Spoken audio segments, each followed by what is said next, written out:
بسم اللہ الرحمن الرحیم۔ سوال پوچھا گیا کہ جن خواتین کے کچھ روزے رمضان کے رہ جاتے ہیں ان کی قضا رمضان گزرنے کے فوراً بعد کرنا ضروری ہے یا دوران سال کسی بھی وقت کی جا سکتی ہے؟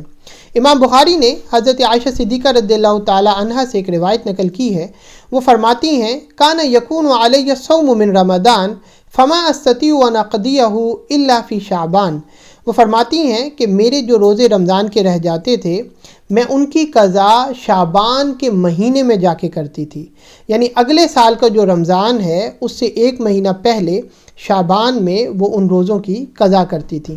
الشغل من رسول اللہ صلی اللہ علیہ وسلم او برسول اللہ صلی اللہ علیہ وسلم، ایسا آقا علیہ الصلاۃ والسلام کی خدمت میں مصروف رہنے کی وجہ سے تھا۔